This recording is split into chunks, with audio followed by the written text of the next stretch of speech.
Okay, let's go. Hard to speak, like control the emotions, Okay. Guys, the next person, the last one for tonight, receiving the black belt. I have many stories, We talk all day here about him. Still from joke from Eddie. He's joking me, without grabbing my collar. Okay. This guy, I'll tell a recent story with him, A couple months ago, I was training with MMA fighters, Mauricio Shogun Rua. Came here, asked to be his jiu-jitsu coach for one of his UFC fights. And then I train with different guys, mostly my size. And that guy is a little bigger than me. I say, okay, let's do it. And I was thinking, I need to find some people to help me so he can drill based on his opponent's size, And then I'll say, the train is late at night, so let's see who has the disponibility to come. And first guy I thought to come, I said, okay, I'm gonna text this guy. He's very good shape, good jiu-jitsu. See if he has time. And I texted him, and he said, yeah, for sure, of course, I'll be there. And I was trying to put it together in a group, So I'm gonna have to put a group together for this guy, so he trains well for this fight. And that was Professor Mark and I only. And then we brought this guy. And then, as the train was going, I was thinking, man, I don't think we need anybody else. Just me and him and that guy, we can train this guy. And people are coming to me, hey man, you're training Shogun. That's cool. How many guys? I say, just me, 3 guys. We've been training the whole training camp. Oh, that's it, 3 guys? I say, we have what we need. It's enough. The training is already being great. We don't need anybody else. That's how good this guy is, And it's a pleasure to promote tonight. Big Chad, step forward.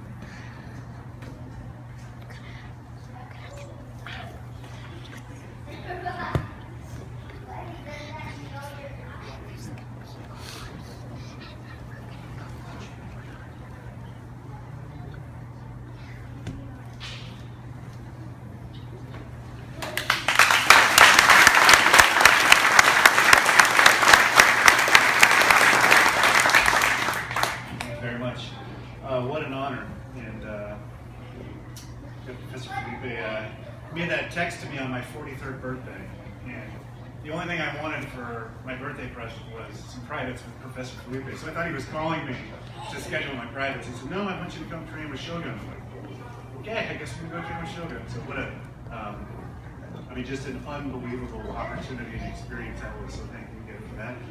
And what a lineup of all-star black belts, and just in awe of the presence, and a couple of thank yous. Thank you to my wife Allison for allowing me to leak out and get some relief in my mind and come train here when I need to get some exercise, and my kids for running around the mats, when we're training and not breaking everything in sight and being calm. So I have to go to the restroom.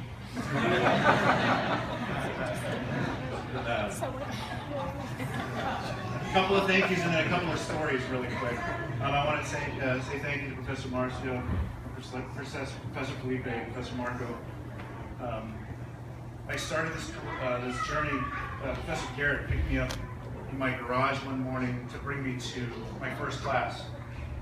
And he'd been bugging me for like a couple months to come, but I was too nervous to come. I didn't know what to expect, and I'd been watching it on the UFC for a while, and I didn't know what I was going to expect. And he walked into my garage office. My home office was in my garage, and at the end of my desk was a golf club where I'd sit on conference calls and just practice the golf swing, to kill time.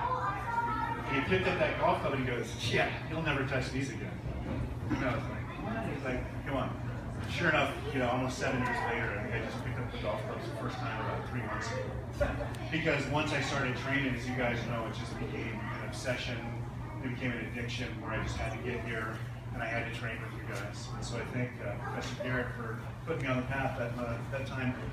And then Professor Marcio, he may not even remember, but I'd been training for a couple of months, and Alice and I were going through some financial hardship, and we had to look at some things and cut back some expenses. And jiu-jitsu was one of those expenses, so I emailed Professor Marceau, and I said, hey, I gotta quit, you know, whatever the verbiage was, in an email. I gotta give like a 30-day notice, you know, I gotta take care of this, and emailed him back like immediately. So what's going on? And I explained to him what was going on, and he fired right back. He said, you just stay, we'll figure it out. So we kind of, you know, we figured out a little bit of a payment plan, and I bounced back a few months later. I got back up, but it's what kept me here. And that was when I first really started to realize how special it is here. What a special family we have here. It was just unbelievable, so thank you for that. And the other example of family, Professor Felipe, I mean, he's such a mentor.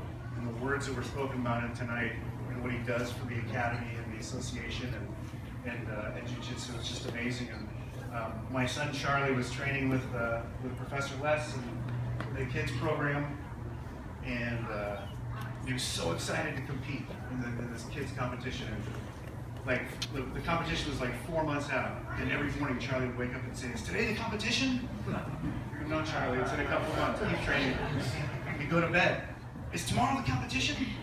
No, Charlie. Next morning, wake up. Is today the competition? So for 4 months, he's building up and he's training hard and he's training hard. And the day comes for the competition, we bring him to the competition. And I don't think it was what he was expecting.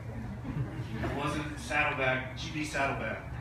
You know, it was Irvine High School with thousands of kids, and you know, what appeared to be thousands of kids and their grandparents, and lots of cameras shoved in lots of faces. And Charlie, he didn't dig that. He was like, whoa. And so here I let Charlie go into the bullpen, and he goes out on the mats to warm up, and they're doing a great job, and Charlie's not having a good time. He starts crying. And immediately, Professor Felipe grabbed him. Hey, Charlie, it's gonna be okay. Come sit on my lap.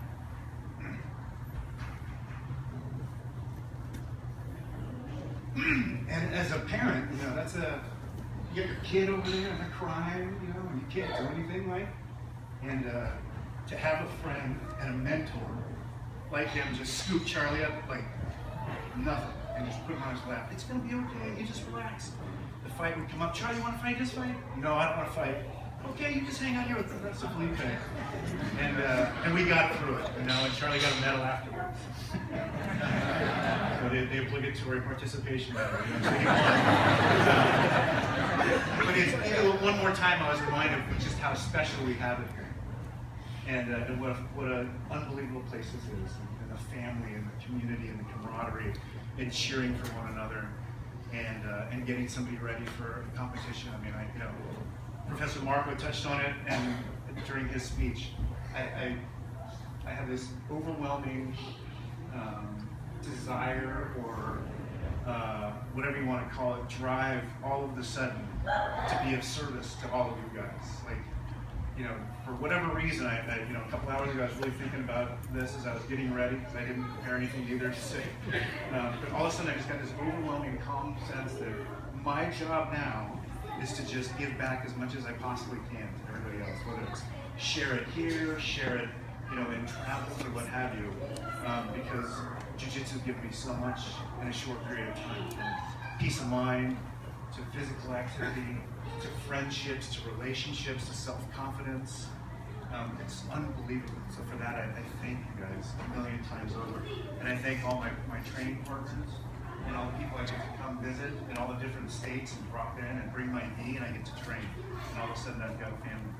And the only thing I would impart upon folks like Ross was talking about starting out their journey, if it's one thing I could do over again, is take advantage of more travel, particularly internationally, because we've got such a big international reach. If you're young, I work with a lot of younger guys, if you're young and you can scrape together a few bucks, man, jump on a plane, go to Lisbon in January, figure out how to do it. There'll be a couch waiting there for you, right? The GB Shield will take care of you somewhere there. That's one, and the other is to compete, get involved in competition, to push yourself. It really puts you outside your comfort zone, huge adrenaline drum. The game plan you put in your mind, like Mike Tyson says, everybody's got a game plan to get punched in the mouth. Like all of a sudden that game plan goes out the door, so you gotta reel it back in and start to just start your competition, start your fight, go back to your basics, go back to your step by step. So that's all I got. Thank you guys so much.